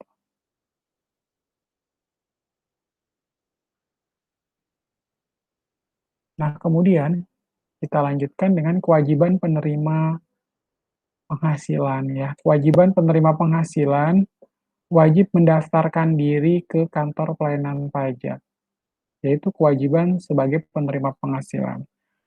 Pegawai penerima pensiun berkala dan bukan pegawai tertentu wajib membuat surat pernyataan yang berisi jumlah tanggungan keluarga pada awal tahun kalender atau pada saat menjadi subjek pajak dalam negeri ya. Awal tahun kalender yang diakui di Indonesia itu 1 Januari ya. Tahun takvimnya itu per 1 Januari mulainya sampai 31 Desember. Yaitu yang berisi jumlah tanggungan keluarga pada awal tahun kalender. Atau pada saat dia baru menjadi subjek pajak dalam negeri. Katakanlah tadi ya ada tenaga ahli atau bule karena dia menikah dengan wanita Indonesia, dia memilih tinggal di Indonesia, ya kan? Setelah dia memilih tinggal di Indonesia, akhirnya apa? Dia memilih untuk memiliki NPWP dan pada saat menjadi subjek pajak dalam negeri. Bagusan dia udah punya NPWP dan dia udah siap menerima penghasilan ya, itu langsung dianggap pada saat itulah dia harus mendaftarkan diri ke kantor pelayanan pajak. Supaya nggak dikenakan pajak 20% lebih tinggi tadi. Seperti itu. Lalu wajib menyerahkan surat pernyataan tanggungan keluarga kepada pemotong pajak pada saat mulai bekerja atau mulai pensiun. Ya, wajib menyerahkan surat pernyataan tanggungan keluarga kepada pemotong pajak pada saat mulai bekerja atau mulai pensiun. Karena di sana ketahuan ya, dia kalau misalnya tidak kawin atau kawin dan menanggung berapa orang. Lalu wajib membuat surat pernyataan baru dalam hal terjadi perubahan tanggungan keluarga, paling lambat sebelum mulai tahun kalender berikutnya. Nah, kita lihat contoh perhitungan PPh pasal 21-nya. Ya, di sini Budi pada tahun 2013 bekerja di PT Aman Bahagia dengan gaji sebulan 8 juta rupiah dan membayar iuran pensiun sebesar 200.000 rupiah. Ya kan? Nah, si Budi menikah tapi belum memiliki anak. Lalu pada bulan Juli 2013 menerima kenaikan gaji menjadi 10 juta rupiah sebulan dan berlaku surut sejak 1 Januari 2013. Dengan adanya kenaikan gaji yang berlaku surut tersebut, Budi menerima rapel sejumlah 12 juta kekurangan gaji untuk masa Januari sampai dengan Juni 2013. Nah, pada bulan Oktober 2013 menerima bonus tahunan sebesar 20 juta rupiah.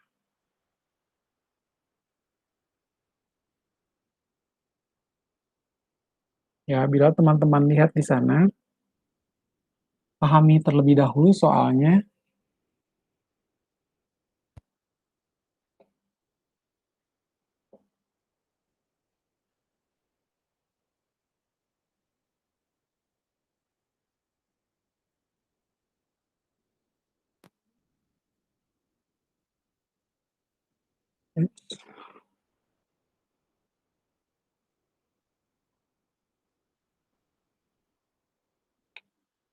Ya, tadi kita sampai di kasus Budi. Nah, sekarang kita akan lihat bagaimana perhitungan PPh pasal 21 sesuai dengan soal yang tadi. Ya, tadi gajinya Budi adalah 8 juta ya, teman-teman ya. Sehingga 8 juta rupiah, tapi ini masih menggunakan PTKP lama. Jadi kalau teman-teman mau mencoba, silakan diganti dengan PTKP yang terbaru. Gaji sebulan 5 juta ya, dia bekerja di PT Aman Bahagia. Lalu membayarkan, pertama kita akan kurangi dulu dengan biaya jabatan. Tadi biaya jabatan, sesuai dengan slide yang tadi kita pelajari bersama, tarifnya 5%, maksimal sebulan 500.000, setahunnya adalah 6 juta. Kita lihat, biaya jabatan 5% dikali dengan 8 juta, ternyata 400.000. Berarti masih di bawah batasannya ya, maksimal biaya jabatan. 400.000, kemudian iuran pensiun, di situ di dalam soal Budi membayar iuran pensiun sebesar 200.000. Hingga kita masukkan 200.000 tambah biaya jabatan 400 dapat 600.000 rupiah. Penghasilan netonya Budi, penghasilan neto sebulan 8 juta dikurangi dengan pengurangan biaya jabatan dan iuran pensiun 600 jadi 7.400.000 rupiah, ya kan? Lalu penghasilan neto setahunnya 12 dikali 12 bulan dikali dengan 7.400 diperoleh angka 88.800.000 rupiah. Nah, untuk PTKP setahunnya, untuk diri sendiri teman-teman tambah di sini ya, 54 juta ditambah dengan 4,5 juta. Ya, ini PTKP lama, jadi kita abaikan.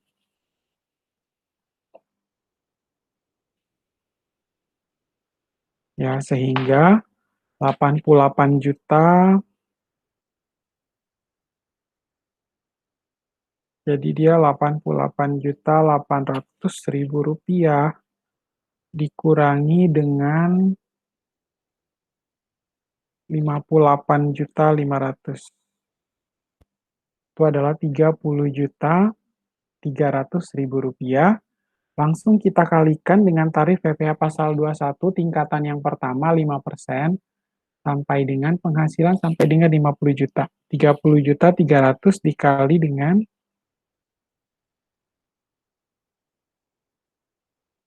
dikalikan dengan 5%.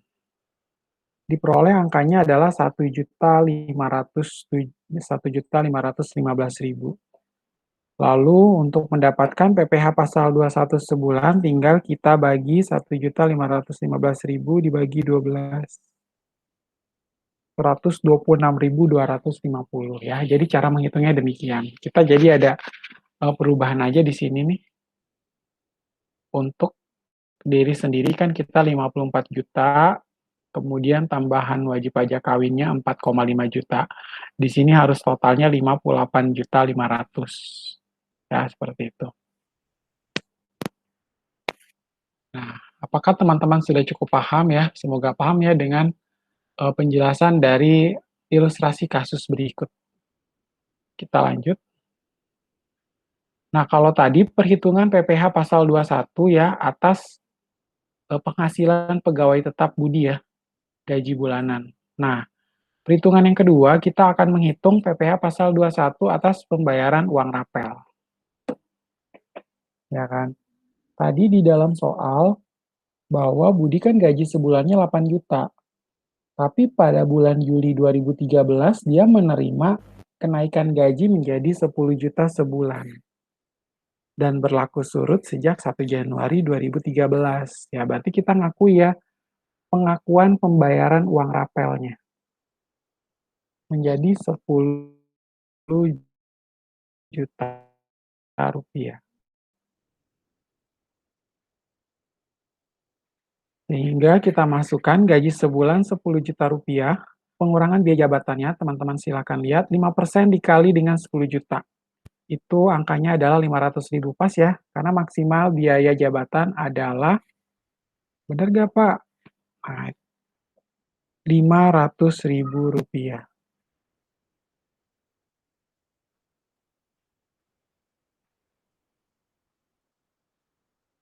Lalu untuk iuran pensiun sesuai dengan soal adalah 200.000 dan kebetulan sesuai ya juga dengan aturan main yang berlaku di negara kita bahwa iuran pensiun maksimal adalah 200.000. Nah, 10 juta kita kurangi dengan 700.000 dapat 9,3 juta. 9,3 juta dikali 12 adalah 111.600.000. Lalu kita akan masukkan di sana untuk diri sendiri maupun tambahan wajib pajak kawin. Ya, berarti 111.600.000 saya kurangi dengan 58.500.000. Diperoleh angkanya adalah 53.100.000 ya.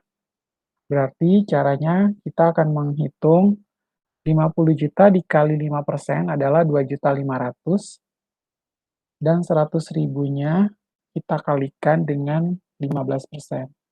15.000 berarti 2.515.000 rupiah.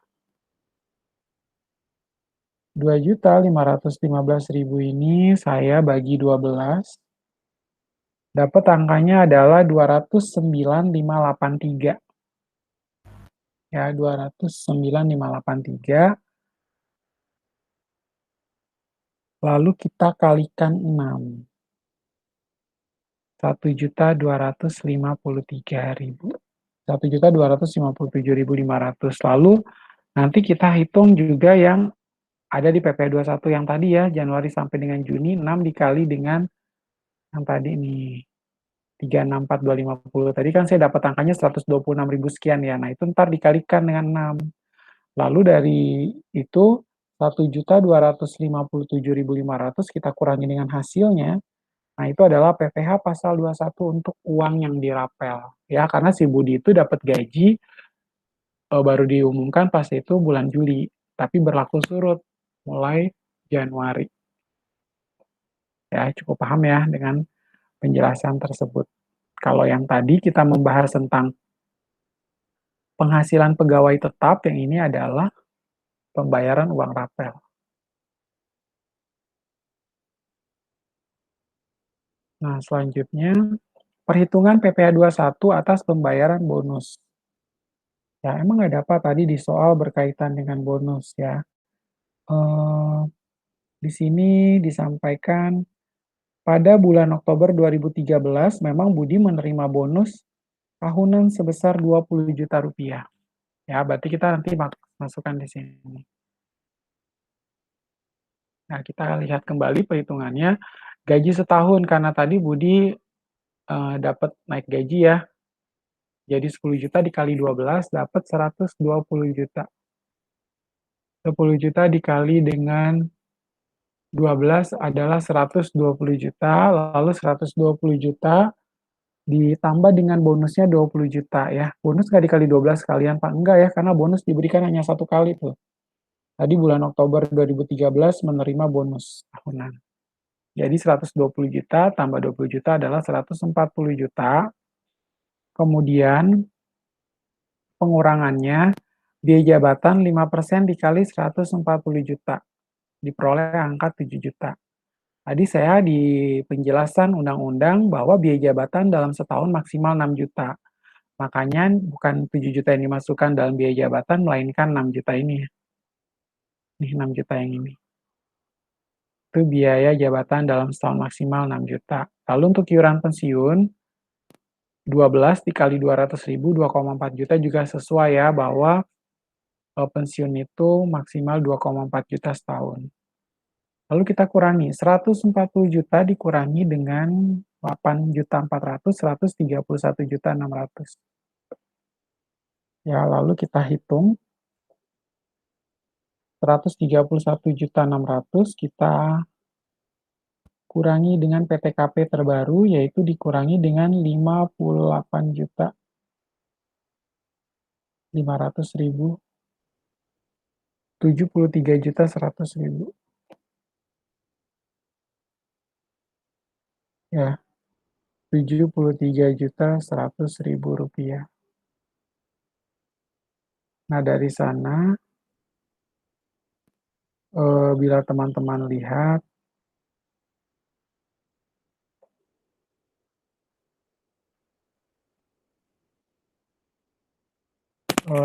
angkanya di sini ya, penghasilan kena pajak setahunnya, di sini bukan 105, melainkan 73 100. Lalu kita kalikan di sini. 50 juta, dapat 2,5 juta, sisanya adalah 23 juta ya.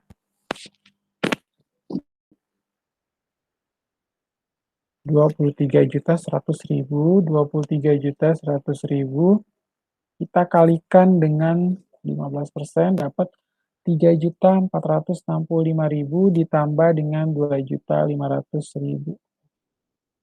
Itu dapat angkanya 5 juta 965 ribu. Di sini adalah 5 juta 965 ribu.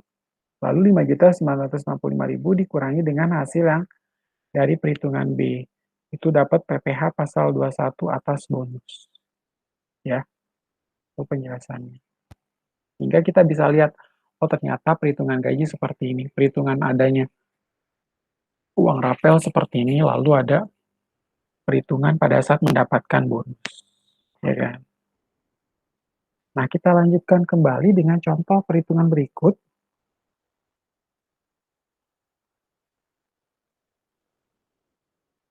Ya, untuk perhitungan berikut, contoh penghitungan PPh pasal 21, Rifki Zain, seorang PNS golongan 4A di kantor imigrasi Medan, berdasarkan data pada bulan Maret 2013, Rifki Zain memperoleh gaji per bulan 2.822.200, tunjangan jabatannya 540.000 per bulan dan mempunyai 3 orang anak. Pada tanggal 25 Maret 2013, kantor imigrasi Medan membayar honor tim kepada Rifki Zain sebesar Rp1.200.000, lalu mendapatkan rapel kenaikan gaji pada bulan Juli 2013 karena kenaikan gaji berkala sehingga gaji Rifki Zain menjadi Rp2.906.200. Pada bulan Agustus 2013 ditugaskan di kantor wilayah Kementerian Agama Provinsi Sumatera dengan memperoleh tunjangan jabatan Rp3 juta per bulan dan dari kantor imigrasi Medan hanya mendapatkan gaji dan tunjangan selain tunjangan jabatan.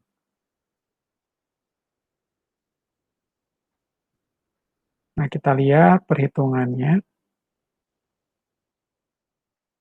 Ya, pertama di sini teman-teman bisa lihat gaji pokok yang diterima oleh Rifki itu adalah Rp2.822.200. Selanjutnya dia mendapatkan yang namanya tunjangan istri. Tunjangan istri adalah 10% dari gaji pokok Rp282.220. Kemudian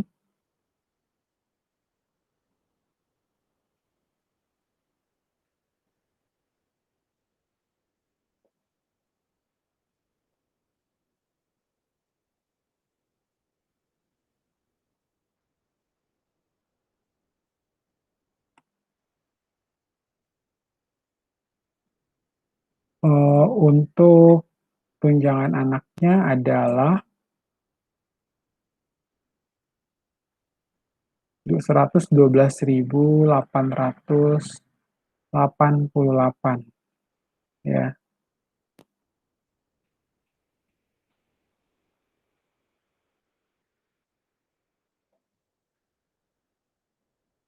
Itu tunjangan anak 4% dari gaji pokok. Ya, kalau yang tunjangan istri adalah 10% dari gaji pokok, untuk tunjangan anak adalah 4% dikalikan dengan dari gaji pokok, sehingga dapatnya 112.888. Ya, coba saya uji dulu. Nah, ya, lalu jumlah gaji dan tunjangan keluarga 3.217.308. Untuk tunjangan jabatan itu adalah 540.000. Untuk tunjangan beras 270.000, ya. Untuk tunjangan jabatan di sana tertera ya di soal ya, tunjangan jabatan 540. Kemudian tunjangan berasnya 270.000.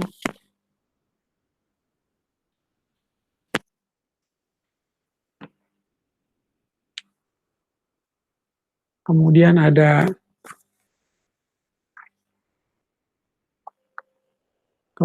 ada pembulatan. Ya, untuk pembulatan ini teman-teman bisa lihat di sana tidak ada jumlah penghasilan brutonya adalah 4.027.308. Nah, pengurangannya bila kita lihat bersama,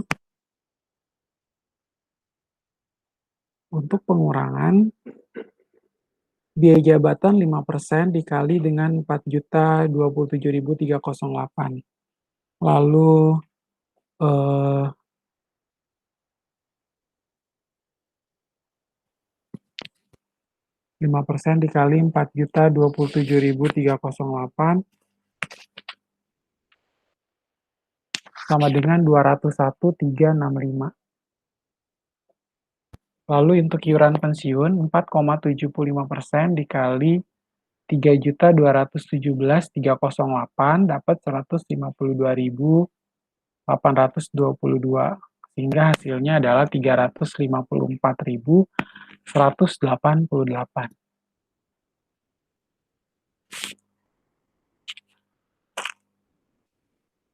Lalu sehingga penghasilan netonya 4.027.308 dikurangi 354.188, angkanya menjadi 3.673.120. Lalu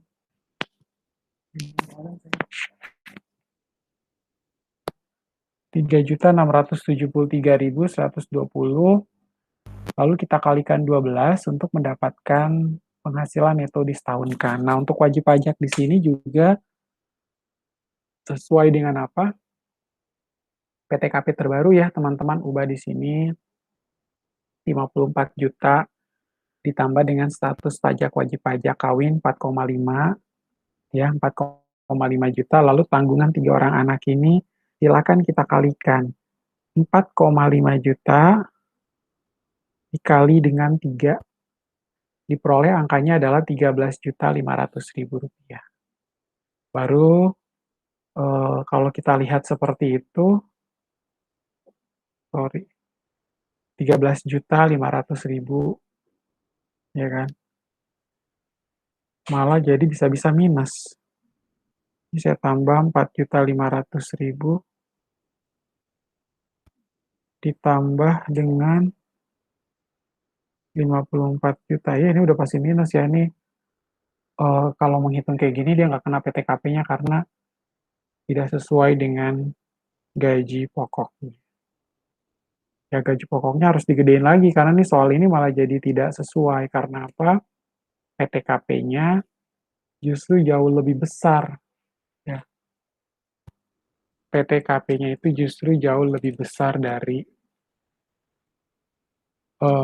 penghasilan yang diterima. Jadi kita nggak cocok kalau memasukkan di kasus yang bersangkutan. Hingga PPh pasal 21-nya itu bisa dilihat di sana. Nah, ini juga menurut saya untuk soal yang kedua ya, yang diperoleh oleh Rifki Zain ini kurang sesuai karena PTKP sudah cukup banyak berubah. Jadi sebaiknya jangan menggunakan kasus yang ini. Ini juga masih sama ya perhitungan-perhitungannya. Yang penting teman-teman bisa melihat ya perbedaannya. Oh ternyata untuk kondisi seperti ini akan menggunakan PTKP yang lama hasilnya adalah sekian dan seterusnya. Ya, lalu penghitungan PPh pasal 21 masa Agustus sampai dengan November di kantor wilayah Kementerian Agama Provinsi Sumut dilakukan dengan cara menghitung PPh pasal 21 atas penghasilan yang diterima dari kantor imigrasi Medan sebagaimana slide sebelumnya. Lalu yang berikutnya adalah menghitung PPh pasal 21 atas penghasilan yang diterima dari kantor imigrasi Medan dan kantor wilayah Kementerian Agama Provinsi Sumatera Utara.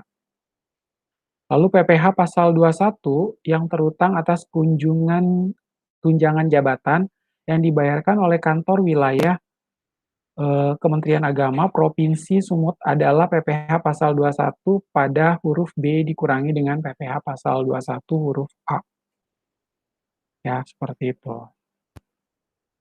Nah, ini masih dengan penghitungan yang sama ya, dengan soal yang kurang update karena penghasilannya terlalu jauh lebih kecil. Nah, untuk pelaporan SPT PPh orang pribadi ya, batas waktu penyampaian memang 31 Maret ya, sampai sekarang juga sama. Bila teman-teman mau melaporkan penghasilan tahun 2020, berarti terakhirnya lapor 31 Maret 2021. Dan besaran PTKP kita gunakan yang tadi saya bilang, yang ini sudah tidak berlaku lagi ya, seperti itu. Oke, kurang lebih seperti itu ya, teman-teman. Silahkan pelajari kembali video pembelajaran ini, lalu baca materi atau bisa googling ya, searching materi-materi yang berkaitan dengan akuntansi PPh pasal 21. Ya, mungkin kalau yang di forum eh, tidak sama ya dengan yang saya sampaikan hari ini karena saya cuma mengubah aja, tapi sebenarnya nanti pada saat pertemuan keberapa kita sudah membahas akuntansi PPh 21. Jadi saya cuma merubah saja, tapi nanti semua tema atau topik akan dibahas dalam perkuliahan kita. Oke, demikian ya. perkuliahan kita hari ini. Saya cukupkan sampai di sini. Teman-teman tetap jaga kesehatan, perhatikan protokol kesehatan, gunakan masker, gunakan hand sanitizer. Sampai ketemu minggu depan dan God bless you. Buddha bless you.